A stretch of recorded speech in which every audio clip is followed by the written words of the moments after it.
भगवान ज्यादा है, सब पंडित तो ज्यादा।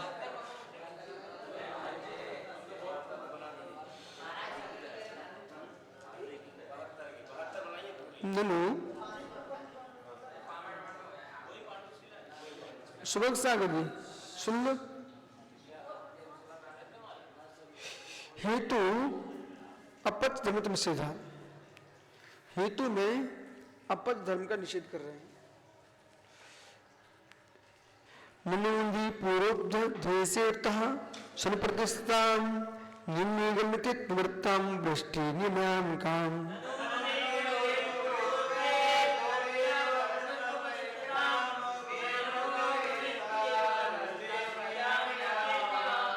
पितंस ब्राह्मणत्वेने पद्ब्राह्मणत्वमुमा सर्वलोक प्रसिद्धाम्ना पद्धर्म प्रयच्छते।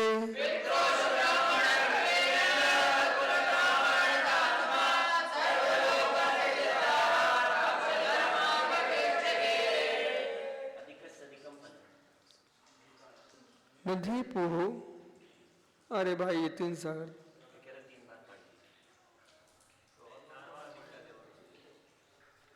सत्यार्थ होंगे। कौन है?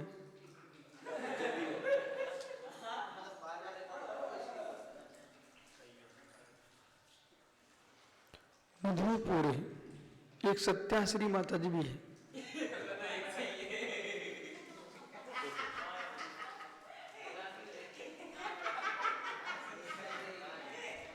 ननु नदी पूर्वी देशे करता संप्रस्थान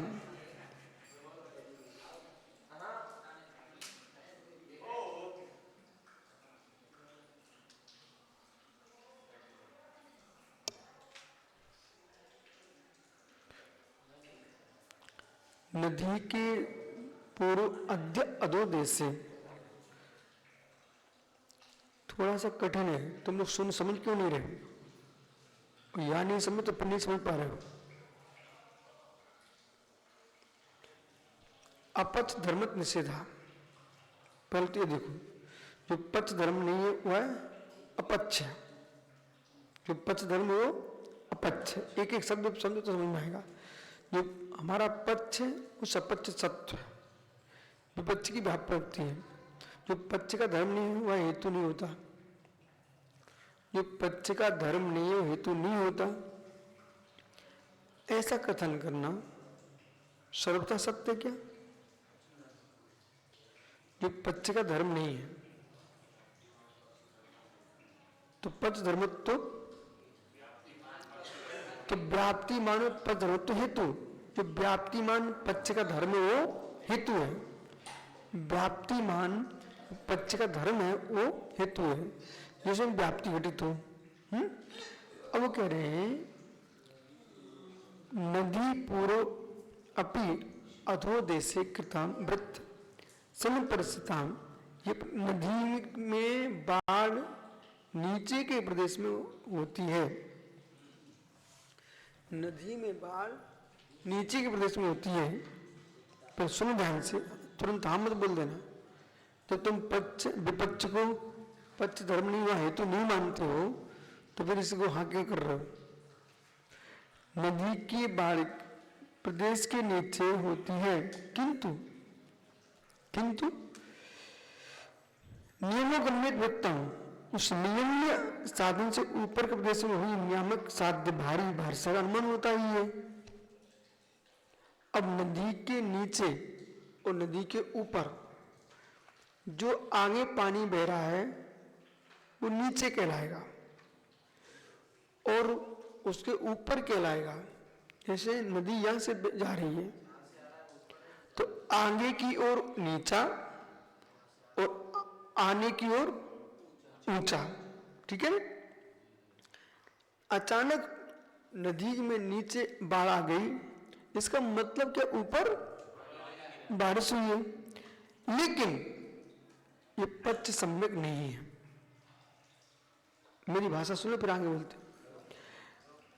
इसलिए जैसे कि अमरकंटक से नर्मदा निकलती है,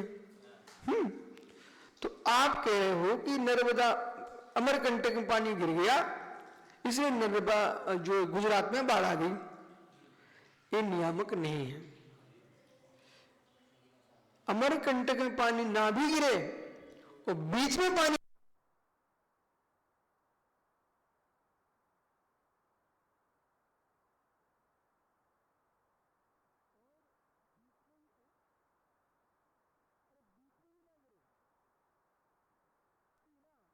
उसी गांव के आसपास में पानी गिर गया तो नदी में भरा है। जैसे उदाहरण देता मैं आपको, अरे जरूरी नहीं है, नियामक नहीं है, कारण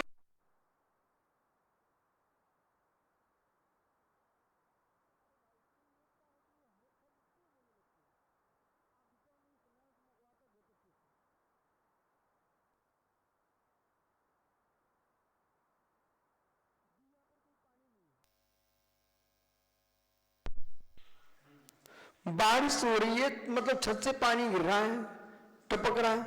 जरूरी नहीं कि बारिश से गिर रहा हो, वो नल की टंकी भर गई है तो पानी टपक रहा है। तो दिमाग दोनों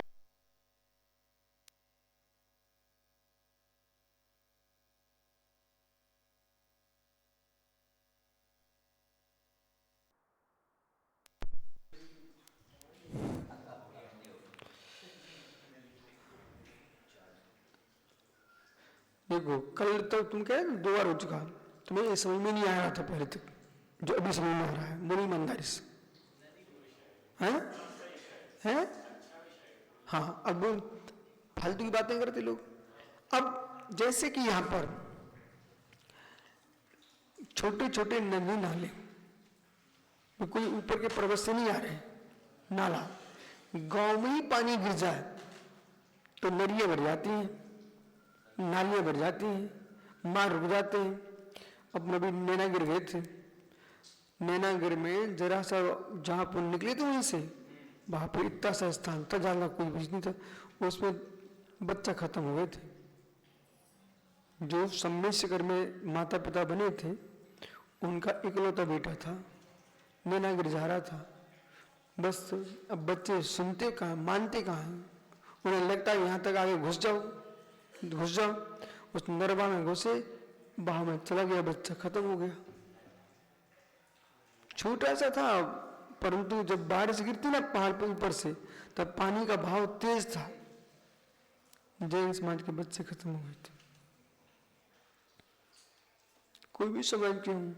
अब सिलवानी में मंदिर के माली नर्मदा में गया स्नान करने, एक कोई बच्चा गिरा, उसको उठाने के लिए उसकी माँ दौड़ पड़ी, माँ को उठाने के लिए उसका पिता दौड़ पड़ा, उसकी बहन दौड़ पड़ी, 5 लोग एक साथ खत्म हो गए यार नर्मदा में एक समय। सब देखते देखते कोई नहीं बचा सका, पूरा घर खाली हो गया। आओ तो सार सुनना कि ऊपर पानी गिरा है, ये कोई नियतता नहीं है, विषय पकड़िए हम, ये न्याय शास्त्र है, इसमें तो बाल की खाल निकाल देखते हैं, व्याप्ति हो। तुमने ये कहा ऊपर पानी गिरा है तो ऊपर की व्याप्ति इतनी होती है। नियमतों वृत्तम वृत्ति नियमकम, तो प्रदेश में नियामक 7 बार से होता है, यह बात बाघ हेतु ऊपर का प्रदेश पश्चिम में नहीं होता, पश्चिम में नहीं है, क्योंकि बाढ़ नीचे है और हेतु ऊपर है, ये पश्चिम नहीं आ रहा। लगता ऐसा जरूर है, अपन भी सामने भैया कहीं ऊपर पानी सुगंधित वायु आ रही है तो पानी गिरा है, तो सौंधी सौंधी वायु की कोई सीमा है, वहीं तक की आती है। ऐसा नहीं कि कश्मीर में सौंधी से बारिश हो रही है और मध्य प्रदेश में सौंधी से सुगंध आने, वो नहीं हो पाता। हाँ, रात ठंडी का विषय, काश्मीर में बर्फ गिरे तो फिर यहां ठंडी आने लगी, उसका कारण पूछो क्यों? वायु की गति, ध्वनि वायु के साथ बहती है, सर्दी गर्मी वायु के साथ बहती है। नीचे इसके नीचे देखो छोटा सा तालाब है, तो यहां छत पर जाने की जरूरत नहीं पड़ी आपको, ये पूरा यहां से जब हवा निकलती तो पानी टकरा तो पानी शीतल निकलता है। कटनी से निकलो, कटनी में तो शायद माता ने चुमा किया है, कटनी से निकलो ना, कटनी के जो भट्टे ना वहां से निकलो ना तो एकदम कहीं भी ईंट के भट्टे लगे हों, गर्म हवा आती है, अच्छा कोई बात नहीं, कितनी भीषण ठंडी हो, पर कभी कभी आप लोग निकलते हैं ढाबों के सामने से, होटल के सामने सब लोग निकलना पड़ता है, उनकी जो भट्टी जलती है वहां से निकलते अपने पता चल जाता है कि भैया गर्माहट आ गई, आती नहीं, तो वायु के द्वारा प्रेषित होता। आगे चलो, एक विषय समझ में आ गया, दूसरा विषय ये और स्पष्ट कर रहा है, पितरों से ब्राह्मणत्व ने पुत्र ब्राह्मणत्व अनुमाना अनुमा माता पिता के ब्राह्मण होने से पुत्र के ब्राह्मण होने का अनुमान होता है। पितरों से ब्राह्मणत्व ने पुत्र ब्राह्मण सर्व में प्रसिद्ध न पद धर्म अपेक्षित थे, ये सब लोक में प्रसिद्ध है। यहां भी माता पिता का ब्राह्मण होना ये हेतु पुत्र इस पक्ष में नहीं है।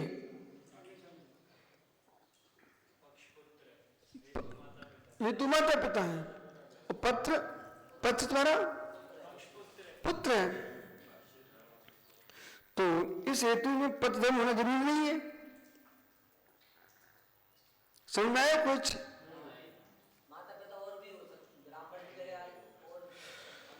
माता पिता का ब्राह्मण होना है ये हेतु पुत्र इस पक्ष में नहीं है, क्योंकि पुत्र के पक्ष होने से पुत्र है, अरे जरूरी थोड़ी पुत्र तो ब्राह्मण ही होंगे माता पिता,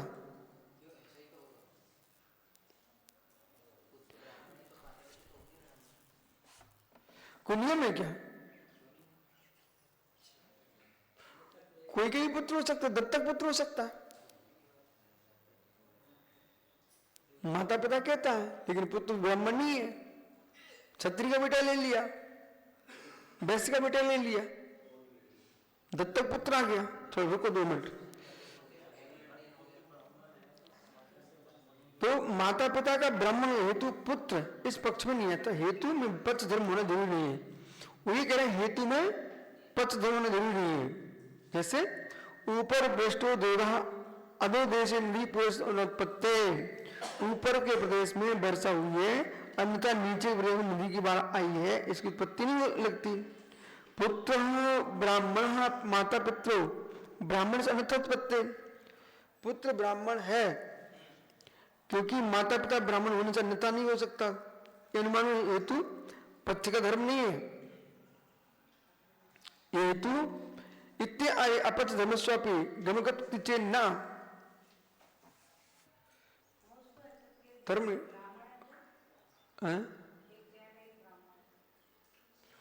ब्राह्मण कौन है? तो वो ब्राह्मण का पुत्र नहीं कहलाएगा, वो जैन का पुत्र कहलाएगा। पिता से कुल चलता है, वो बेटा ब्राह्मण का नहीं कहलाएगा, जैन का कहलाएगा।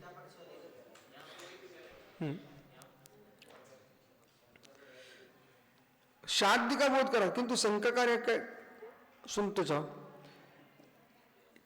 अपच धर्म कलश पे गमगत अनुपत्ति, शंका का कथन ठीक नहीं है। जो पश्चिम का भी नहीं है वह हेतु कल्पित होगा, था शादी का बोध का है, यह संभव ही है।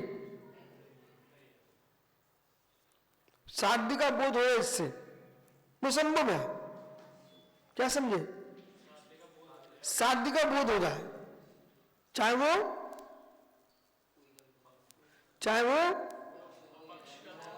अपक्ष का धर्म हो विपक्ष का धर्म हो, पक्ष का धर्म हो ये जैन बोल रहा हूं, चाहे पक्ष का धर्म हो चाहे विपक्ष का धर्म हो, लेकिन साध्य का बोध होना चाहिए। अपच धर्म तो कल्प गमकत्व अनुपत्ति, गमकत्व की अनुपत्ति कुतादि चेत पक्षसे कल्प कल्प का अभाव असिद्धत्व यावत पक्ष में अन्य हेतु रहेगा तो साध्य का बोध कराएगा, यह कहना भी संभव नहीं है। अतः पक्ष का नित्य विद्यमान गमकत की तरी गमकम साधि प्रसिद्ध, ऐसे कहने सभी साध्यों के बोधक हो जाएगा। धुआं रसोई घर में होगा, अग्नि का बोध पर्वत पर होगा, अति प्रसंग आएगा। इधर देखो मित्र, अग्नि से अग्नि से, धुएं से अग्नि का बोध होता है, लेकिन पक्ष का बोध हो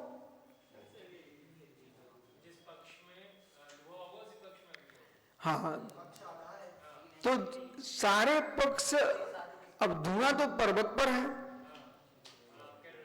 और रसोई घर में अग्नि है, तो भले पच धर्मत्व तो सपच सत्य है, लेकिन पच धर्मत्व घटित नहीं हो रहा है। सपच सत्य धुआं पर्वत पर है, अग्नि रसोई घर में है, तो ये क्या हुआ? अति प्रसन्न बढ़ रहा है। क्यों बढ़ रहा है? क्योंकि भाई हम ये तो मानते हैं कि आपने धुआं रसोई घर में भी निकलता है, पर्वत पर होता है तो वहां अग्नि होती है, लेकिन ये नियामक तो नहीं है कि भाई पर्वत पर धुआं निकल रहा है तो अग्नि रसोई घर की है, उस अग्नि से निकल रहा है क्या? तो कहीं भी कुछ होने लग जाएगा। इसलिए जहां सपच सत्य होगा, विपक्ष व्यावृत्ति होगी, पच धर्मत्व होगा, वहां तुम्हें कार्य की सिद्धि करना चाहिए। शेष आगे में चलेंगे। तो जहां तुमको साधन दिखे वही साधन खोजिए आप। अब बोले क्या कर रहे हो मां? बोले भैया सुई खोज रही है, तो प्रकाश में खोजिए। तो बात तो सही है, प्रकाश उसका अर्थ समझिए, प्रकाश लाके खोजिए, न कि कमरे में सुई गिरी है, रोड पर बल्ब के नीचे सुई खोज रहे हैं। अरे जहां साधन होगा वहां साधन खोजो ना। क्या चले? एक आध भजन गा लो तब तक।